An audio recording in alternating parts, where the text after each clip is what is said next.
Assalamualaikum sahabat-sahabat proyek kita yang dirahmati Allah. Hari ini proyek kita akan menceritakan seorang anak pengusaha yang terkena azab karena lari dari tanggung jawabnya. Namun sebelumnya saya sarankan untuk menuliskan sholawat Nabi Muhammad agar kelak sholawat ini menjadi saksi untuk mendapat syafaat di akhirat. Like dan subscribe ke channel ini sangat membantu menyebarkan dakwah Islam dan menjadi amal jariah. Udara pagi itu masih menggantung dingin di Desa Ngandul, sebuah wilayah kecil yang tersembunyi di lereng perbukitan Jawa Tengah. Kabut menari perlahan di antara batang-batang bambu, menyelimuti jalanan tanah yang licin oleh embun. Di kejauhan, suara ayam berkokok bersahutan dengan desir angin yang membawa aroma basah dari sawah. Desa itu tenang, nyaris tak berubah dari waktu ke waktu. Rumah-rumah berdinding kayu berdiri berjajar sederhana, dikelilingi pagar bambu yang dirangkai dengan tangan. Anak-anak kecil berlarian tanpa alas kaki, dan para ibu menyapu halaman sambil menyapa tetangga dengan senyuman tulus. Namun di ujung jalan berbatu itu, berdiri sebuah bangunan yang seperti datang dari dunia lain. Sebuah villa besar bergaya modern, berdinding kaca dan beton, menjulang di atas tanah luas berpagar besi tinggi. Bangunan itu tampak mencolok, asing di tengah kesederhanaan desa. Villa tersebut milik Tuan Hadi, seorang pengusaha kaya dari Jakarta. Namun yang baru datang kali ini bukan sang ayah, melainkan anak semata wayangnya, Raka. Raka berusia 25 tahun. Wajahnya tampan, tubuhnya tegap, namun sorot matanya menyimpan kesombongan. Ia turun dari mobil sport berwarna merah menyala, mengenakan jaket kulit mahal dan sepatu yang mengkilat meski menjejak tanah becek. Di pergelangan tangannya melingkar jam tangan seharga sepeda motor warga desa. Musik dari speaker mobilnya berdentum keras, mengusik ketenangan pagi. Raka menatap sekeliling dengan tatapan bosan. Bagi dia, desa ini bukan tempat yang menarik. Tak ada sinyal kuat, tak ada kafe, dan tak ada yang bisa dipamerkan di media sosial. Ia hanya datang karena bosan dengan keramaian kota, bukan karena rindu pada alam atau manusia yang hidup bersamanya. Sementara itu, di sudut lain desa, seorang kakek tua berjalan perlahan menyusuri jalan setapak yang masih berkabut. Tubuhnya membungkuk, dan di punggungnya tergantung keranjang rotan berisi kerupuk. Namanya Mbah Wiryo. Usianya lebih dari 70 tahun, namun langkahnya tetap setia menyapa pagi. Kerupuk-kerupuk. Suaranya lirih namun cukup terdengar, membawa nada keikhlasan yang telah menyatu dengan udara desa. Setiap pagi, Mbah Wiryo berkeliling menjajakan kerupuk buatannya sendiri. Ia dikenal hampir semua warga, bukan hanya karena dagangannya, tapi juga karena hatinya yang lapang. Meski hidup sendiri di rumah kayu kecil di bawah bukit, tak pernah sekalipun ia meminta-minta. Ia percaya, Allah tak akan meninggalkan hamba yang mau berusaha. Pagi itu, seperti biasanya, ia menapaki jalan menurun menuju jalan utama desa. Matanya menyipit menembus kabut. Tangannya menggenggam tongkat bambu tua sebagai penopang. Tak satu pun dari mereka tahu bahwa hari ini adalah awal dari perubahan besar. Dua dunia, dua kehidupan, akan saling bersentuhan. Dan jalan desa yang sempit itu akan menjadi panggung bagi sebuah peristiwa yang akan mengguncang hati banyak orang. Kabut belum sepenuhnya terangkat saat Raka kembali masuk ke mobil sportnya. Ia baru saja selesai sarapan dari kotak makanan mewah yang dikirim langsung dari kota semalam. Tangannya masih menggenggam ponsel. Matanya terpaku pada layar sambil tertawa kecil membaca komentar di unggahan videonya. Dalam video itu, ia merekam jalanan desa yang sempit dan menyebutnya, Jalan Tikus Zaman Batu. Tanpa menurunkan volume musik, Raka menyalakan mesin mobil. Raungan mesin memecah keheningan pagi. Beberapa ayam lari ketakutan. Seorang bocah yang sedang menggiring kambing menepi dengan wajah terkejut. Tapi Raka tak peduli. Baginya, semua ini hanya latar belakang dari dunia kecil yang tak penting. Ia menginjak pedal gas, melaju cepat menyusuri jalanan desa yang sebenarnya tidak cocok untuk mobil mewahnya. Jalan berbatu, penuh lubang, dan di sisi kanan kirinya hanya ada ladang dan semak belukar. Tapi Raka seperti sedang adu kecepatan di sirkuit balap. Di tikungan sempit dekat kebun bambu, kabut masih tebal. Pandangan mata terbatas hanya beberapa meter ke depan. Raka sempat menoleh ke ponsel, membaca pesan masuk dari teman-temannya. 1 detik yang sia-sia. Tiba-tiba, dari balik kabut, muncul sosok berjalan pelan. Mbah Wiryo. Ia tengah menyeberang pelan, hendak menuju rumah seorang pembeli langganan di seberang jalan. Keranjang kerupuk di punggungnya sedikit miring, dan ia sedang membetulkan ikatan kainnya. Dentuman keras mengguncang keheningan pagi. Tubuh tua itu terpental beberapa meter. Keranjang rotan terlempar, kerupuk berhamburan di tanah, sebagian pecah, sebagian menggelinding ke parit. Tongkat bambu patah menjadi 2. Suara jeritan terdengar dari kejauhan. Seorang ibu yang melihat kejadian itu menutup mulutnya dengan tangan, menahan teriakan. Mobil Raka berhenti mendadak, dengan jejak rem panjang di tanah basah. Kap mobil penyok, dan kaca depan retak kecil.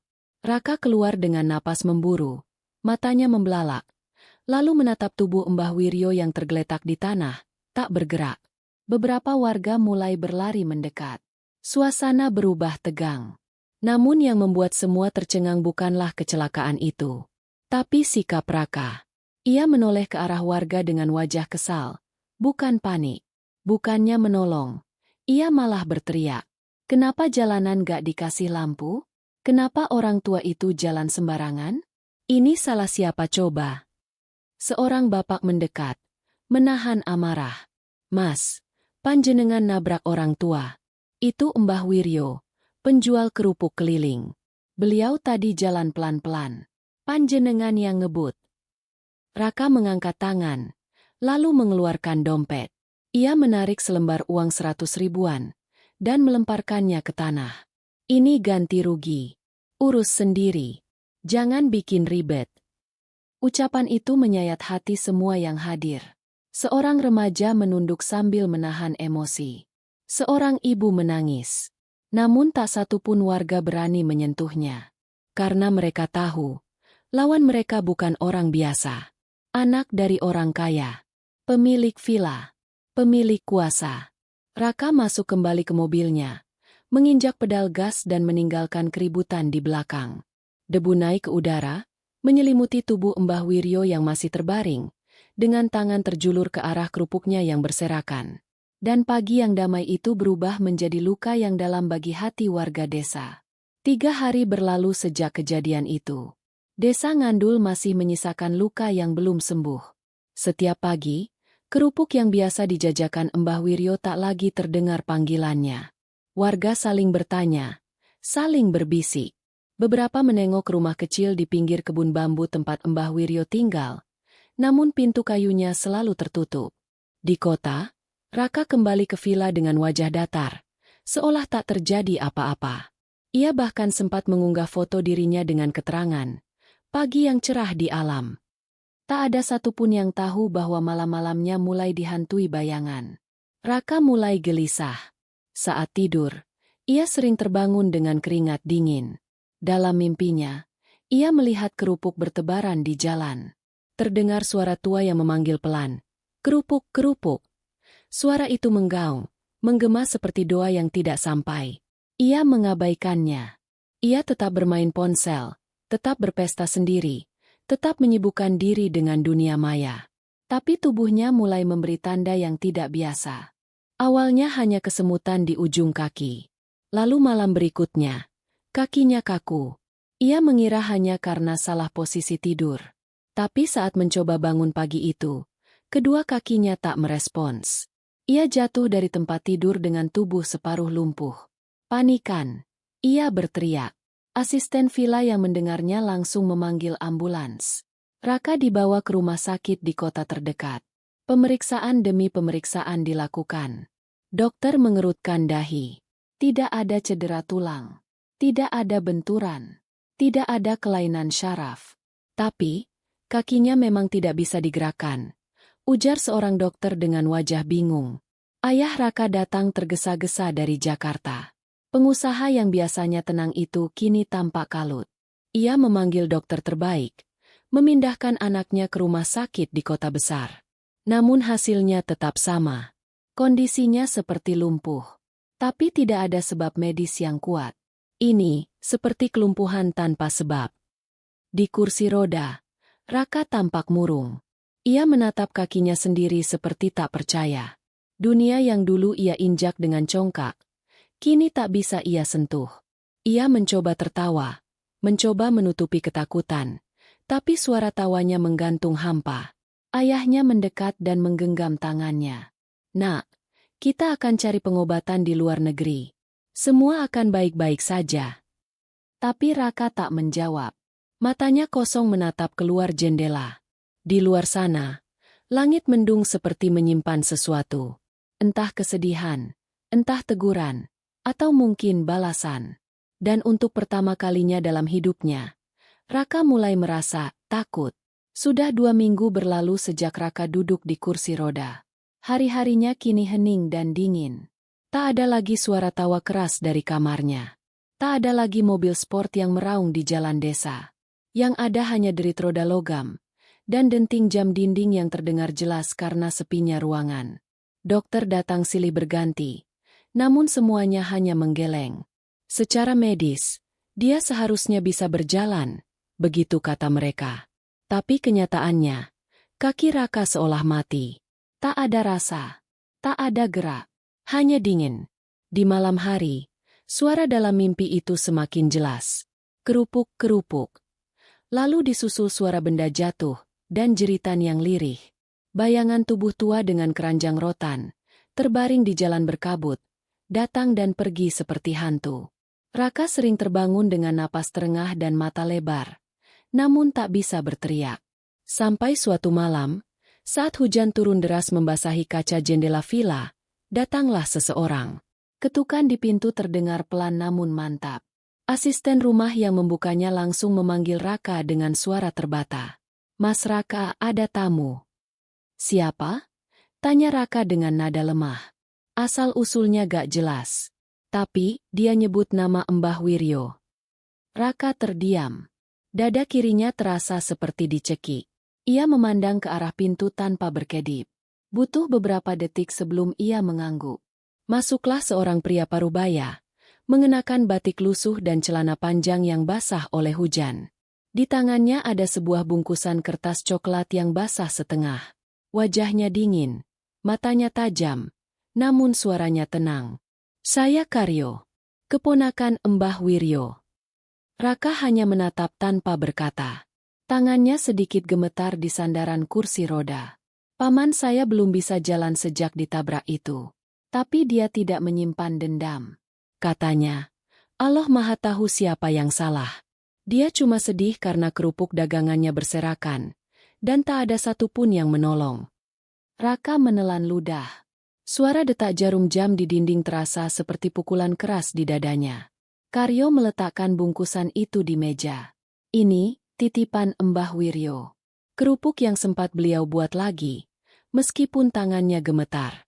Beliau bilang, kalau Mas Raka mau makan, makanlah. Kalau tidak, buang saja." Hujan di luar makin deras. Angin meniup gorden putih hingga menari pelan. Raka menatap bungkusan itu seolah mengandung bara. Karyo tak bicara lagi. Ia membungkuk pelan, lalu pergi. Tak meminta maaf, tak menagih tanggung jawab. Ia hanya membawa pesan yang beratnya jauh melampaui bobot kerupuk dalam kertas lusuh itu. Dan saat malam menutup hari, Raka duduk diam di kursi rodanya. Tak sanggup menyentuh bungkusan itu, tapi juga tak kuasa membuangnya. Ada sesuatu yang mulai retak dalam dirinya. Bukan kakinya, tapi sesuatu yang lebih dalam. Hatinya. Malam itu, setelah Karyo pergi, Raka duduk berjam-jam tanpa berkata-kata. Hanya cahaya lampu kecil yang menerangi ruangan. Bungkusan kerupuk itu masih tergeletak di atas meja, mengeluarkan aroma sederhana yang entah kenapa begitu menyengat bagi pikirannya. Tangannya gemetar saat akhirnya ia menyentuh kertas coklat itu. Perlahan dibukanya lipatan demi lipatan. Di dalamnya, kerupuk-kerupuk buatan tangan itu tersusun tak rapi. Ada yang patah, ada yang gosong sebagian. Tapi semua masih utuh dalam satu hal, dibuat dengan tangan yang tak pernah berhenti berusaha. Raka mengambil satu, menggigitnya. Kriuk. Rasa asin tipis dengan aroma bawang goreng menyeruak di lidah. Tidak istimewa. Tidak luar biasa. Tapi untuk pertama kalinya dalam hidup, Raka merasa sedang memakan sesuatu yang jujur. Bukan buatan pabrik, bukan dari restoran mahal, tapi dari keringat seseorang yang hidupnya jauh lebih berat darinya. Tiba-tiba matanya panas. Ia menunduk, bahunya bergetar, dan tanpa bisa dicegah, air matanya jatuh untuk pertama kali sejak ia duduk di kursi roda. Keesokan harinya, ia memanggil asistennya. Suaranya pelan, namun kali ini berbeda. Tidak ada nada perintah, tidak ada ketus, hanya sebuah permintaan. Bisa carikan di mana rumah Mbah Wiryo? Asisten itu menoleh dengan ekspresi kaget. Mas yakin mau ke sana? Raka mengangguk. Bantu aku ingin minta maaf. 2 hari kemudian, untuk pertama kalinya sejak kecelakaan itu, Raka meninggalkan villa. Ia naik mobil dengan sopir pelan-pelan menyusuri jalanan desa yang dulu ia pandang rendah.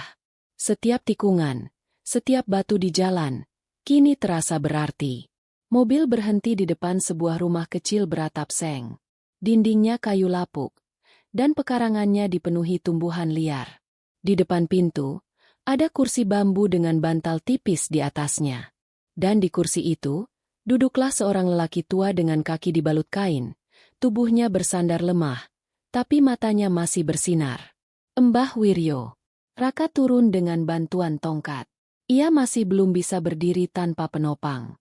Langkahnya pelan, pincang, penuh perjuangan. Tapi ia datang dengan kepala tertunduk. Mbah Wiryo menoleh perlahan. Tatapannya lembut. Tidak ada kemarahan. Hanya kejutan yang tenang, seperti seseorang yang sudah lama menunggu tamu yang tak kunjung datang. Raka berlutut. Tak peduli pada tanah yang kotor. Tak peduli pada rasa sakit yang menjalar dari pinggang ke kaki. Ia menunduk dalam, hingga hampir menyentuh lutut orang tua itu. Saya minta maaf. Mbah. Saya sombong. Saya nabrak Mbah. Saya lari dan sekarang saya gak bisa jalan. Suara Raka parau. Kalimatnya terputus-putus. Mbah Wiryo diam sejenak. Lalu tangannya yang kurus mengelus kepala Raka. Nak, saya ini cuma dagang kerupuk. Saya bukan siapa-siapa. Tapi Allah itu maha melihat. Yang penting sekarang, kamu ngerti. Kamu datang. Itu sudah lebih dari cukup. Raka terisak. Tangis yang selama ini tertahan, akhirnya meledak. Ia tak tahu berapa lama ia menangis di pangkuan orang tua yang seharusnya ia hormati sejak dulu. Dan saat tangisnya mereda, sesuatu dalam hatinya terasa ringan. Seperti beban besar yang selama ini menekan, kini mulai terangkat perlahan. Bukan karena kakinya sudah bisa bergerak, tapi karena hatinya, akhirnya mulai bergerak. Hari-hari setelah pertemuan itu menjadi awal yang baru bagi Raka. Ia kembali ke villa dengan pandangan yang berbeda. Tidak lagi memandang desa ini sebagai latar pinggiran tanpa arti, tapi sebagai tempat yang memeluknya saat seluruh dunia seolah menjauh. Setiap pagi, ia memaksakan diri keluar dari kamar. Kursi rodanya kini bukan tempat menyembunyikan diri, tapi alat untuk menatap dunia. Ia meminta pada asistennya untuk membelikan tikar dan kursi plastik. Lalu ia duduk di halaman villa, menatap jalanan kecil yang dulu ia lewati dengan angkuh. Hari itu, untuk pertama kalinya, ia menyuruh asisten membeli bahan-bahan sederhana, tepung tapioka, bawang putih, garam, dan minyak goreng. Ia mencari resep kerupuk dari internet, lalu mencoba membuatnya sendiri. Tangannya kikuk, ukurannya tidak rata, dan rasanya jauh dari buatan Mbah Wiryo. Tapi ia tetap mencoba. Tak lama, seorang ibu penjual sayur lewat. Ia menatap Raka dengan bingung, lalu tertawa kecil saat melihat hasil gorengan pertamanya yang gosong separuh. Mas Raka goreng kerupuk. Raka tertawa kecil. Iya, Bu. Belum jadi, ya. Wah, baru kali ini lihat anak orang kota mau bikin kerupuk sendiri, ucap ibu itu sambil tersenyum. Sejak hari itu, warga mulai berani menyapa. Ada yang menawarkan tips memasak. Ada yang membawakan bahan sisa dari dapur mereka. Bahkan anak-anak kecil sering lewat hanya untuk melihat apakah Mas Kerupuk sudah berhasil membuat bentuk bulat sempurna. Raka menerimanya semua dengan hati lapang. Ia tak lagi malu. Tak lagi menyembunyikan dirinya di balik ponsel dan barang mewah. Ia mulai hidup. Suatu sore, Mbah Wiryo datang lagi. Duduk di kursi plastik di sebelah Raka. Kali ini ia membawa seikat kerupuk buatan sendiri. "Saya dengar, kamu juga bikin?" tanya Mbah Wiryo dengan senyum menggoda. "Masih belajar, Mbah," jawab Raka sambil tertawa. Mereka makan bersama. Kerupuk goreng buatan tangan, dengan segelas teh hangat. Tidak ada kamera. Tidak ada penonton. Hanya dua manusia yang duduk di bawah langit sore, dengan hati yang saling menerima. Dan di momen sederhana itu, Raka mulai mengerti arti dari hidup yang sebenarnya. Bukan soal harta. Bukan soal gengsi. Tapi soal menerima, memaafkan, dan bersyukur bahwa Allah masih memberinya kesempatan untuk berubah. Pagi itu mendung menggantung di langit desa Ngandul. Udara dingin menusuk kulit. Tapi hati Raka justru terasa hangat. Ia mengenakan jaket tipis dan meminta didorong ke arah musala kecil di ujung dusun. Musala itu berdinding kayu, beralaskan tikar pandan, dan ket temboknya mulai mengelupas. Tapi bagi Raka, tempat itu seperti rumah yang memanggilnya pulang. Sudah beberapa hari terakhir ia merasa dorongan dalam dirinya yang tidak bisa dijelaskan. Setiap malam, suara Mbah Wiryo terngiang di kepalanya. "Yang penting sekarang kamu ngerti." Ia ingin lebih dari sekadar mengerti. Ia ingin dekat. Ia ingin tenang. Di musala itu, seorang lelaki tua dengan sorban lusuh sedang menyapu dedaunan yang jatuh. Ia menoleh saat Raka datang. Tatapan mereka bertemu. Dan lelaki tua itu mengangguk pelan. "Silakan, Nak. Mau duduk di dalam?" Raka mengangguk. Ia masuk pelan-pelan. Kursi rodanya menimbulkan suara gesekan halus di lantai tikar. Ia memandang sekeliling. Sederhana, hening, tapi terasa teduh. Di salah satu sudut ada Al-Quran tua, dan sajadah yang warnanya sudah pudar. Ia meminta tolong untuk dibimbing berwudu. Dengan tangan gemetar, ia menyentuhkan air ke wajahnya. Air itu terasa seperti menyentuh bagian terdalam dari jiwanya, menghapus kerak-kerak yang selama ini melekat. Lalu ia duduk di ujung ruangan. Matanya terpejam. Bibirnya bergetar pelan, menyebut nama Allah berulang-ulang. Dan untuk pertama kalinya sejak lumpuhannya, ia tidak meminta kesembuhan. Ia hanya meminta ampun. Dan ketika azan zuhur dikumandangkan oleh suara serak dari speaker tua, Raka merasa hatinya bergemuruh. Ia mencoba menunduk, mencoba menyentuhkan keningnya ke sajadah. Tapi tubuhnya terlalu kaku. Tiba-tiba, seperti ada hembusan angin lembut dari luar jendela. Tubuhnya bergerak. Perlahan, sangat perlahan, ia bisa menekuk pinggang. Lalu, dengan bantuan kedua tangannya, ia mulai bersujud. Keningnya menyentuh sajadah, dan tubuhnya diam tak bergerak. Air mata menetes membasahi alas salat yang sudah usang itu. Tak ada yang melihatnya. Tak ada yang bertepuk tangan. Tak ada keajaiban mencolok dari langit. Tapi bagi Raka, itulah saat paling sakral dalam hidupnya. Ketika ia sujud dengan penuh penyesalan dan sesuatu dalam dirinya terasa sembuh. Bukan kakinya, tapi ruhnya. Beberapa minggu berlalu sejak hari itu di musala tua. Desa Ngandul memasuki musim panen. Angin berhembus lembut membawa aroma jerami dan tanah basah. Suara burung-burung kecil bersahutan dari balik dahan jambu, mengiringi pagi yang kini tak lagi sepi bagi Raka. Ia mulai berjalan lagi. Bukan lari, bukan melompat. Hanya langkah pelan dibantu tongkat kayu sederhana yang ia beli dari perajin di pasar desa. Tapi setiap langkah itu seperti detik-detik baru dalam hidupnya. Detik yang tidak lagi ia buang. Raka kini tinggal sementara di sebuah rumah kecil di dekat kebun bambu. Ia menolak kembali ke villa. Katanya, tempat mewah itu terlalu sunyi. Ia lebih memilih bangun pagi dengan suara ayam, suara ibu-ibu menyapu halaman, dan panggilan anak-anak yang berlarian menuju sekolah.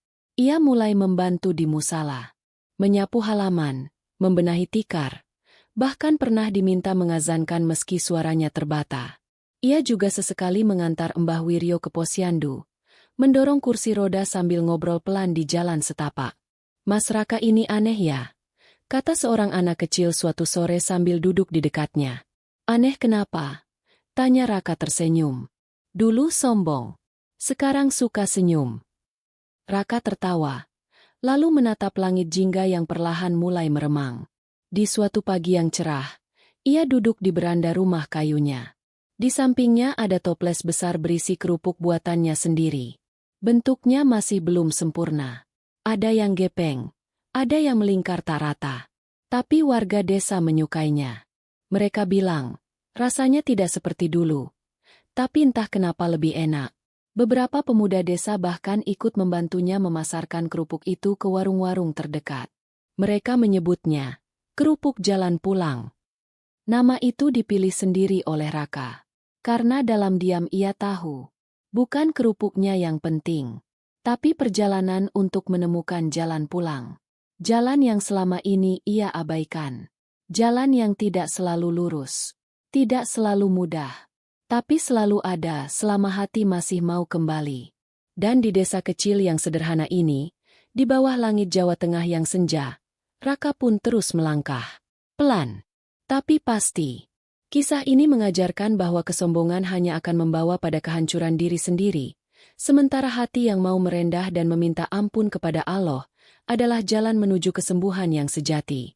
Kesalahan bisa jadi pintu taubat, jika hati terbuka untuk berubah. Sebagaimana firman Allah Subhanahu wa Ta'ala dalam Al-Quran. Dan barang siapa yang bertakwa kepada Allah, niscaya Dia akan menjadikan baginya jalan keluar, dan memberi rezeki dari arah yang tidak disangka-sangkanya. Quran Surat At-Talaq 23. Cerita ini adalah fiktif, dibuat seperti nyata agar kita semua bisa mengambil hikmah dan pelajaran darinya. Tokoh, tempat, dan peristiwa dalam cerita hanyalah rekaan. Namun nilai-nilai yang dikandungnya mencerminkan kehidupan yang sering terjadi di sekitar kita. Terima kasih telah menyimak cerita ini hingga akhir. Jika kamu merasa tersentuh atau mendapatkan pelajaran dari kisah ini, silakan tinggalkan komentar, like, dan subscribe untuk mendukung cerita-cerita penuh makna lainnya. Sampai jumpa di kisah berikutnya. Wassalamualaikum warahmatullahi wabarakatuh.